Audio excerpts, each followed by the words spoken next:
listeners, doesn't that sound peculiar? Doesn't that sound so close to home? Doesn't it make you shiver?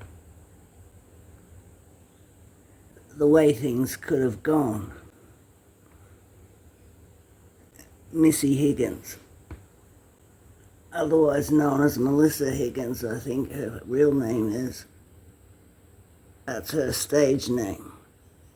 From the smash hit, song #1, Scar.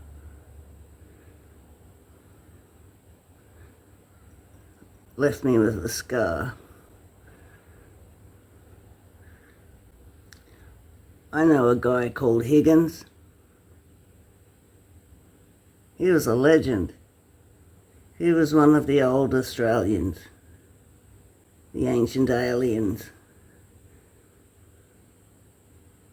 He would get around even in the coldest of winter nights, changing a spare tire on the side of the road up on the granite belt. He'd be wearing the traditional flip-flops, thongs otherwise, or pluggers, we call them in Australia, flip-flops. He'd be out in the freezing cold in his flip-flops. He wore King G branded shorts in the style of stubbies. Very popular in the 70s and 80s, still an all-time classic in the short shorts category.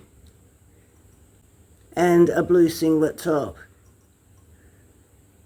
Freezing cold, boiling hot, any day of the week, except going to church on Sundays. Actually, he probably did wear that going to church on Saturdays. Sundays, he probably went every day of the week. He was a good guy. He was the guy that built my ex-in-law's house. His name was Jack, and I used to laugh about it. The house Jack built. Of course, it went over most people's heads. But anyway, all-round good guy, traditional Aussie. Actually rescued the Cherry Venture that then was wrecked up near Fraser Island. He had a lot of goings-on. So there you go, Missy Higgins. We're probably related. Just like me and King Charles are.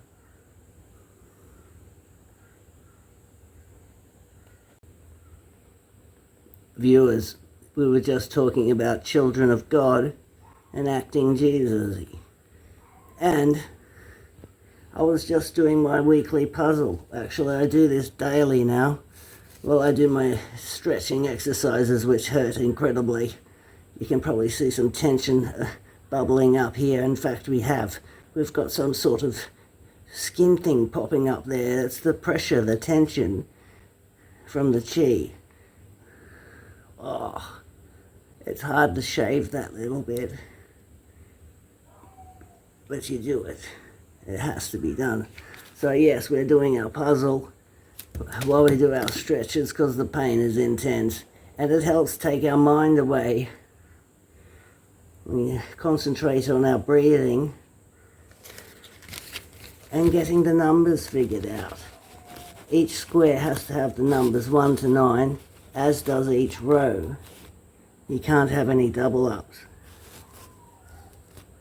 So, it's a game of process of elimination, lateral thinking, these types of things. It's good for dementia patients. I used to work in the dementia ward. I think I still do some days. Anyway, around town, everyone's got dementia. We shall move on.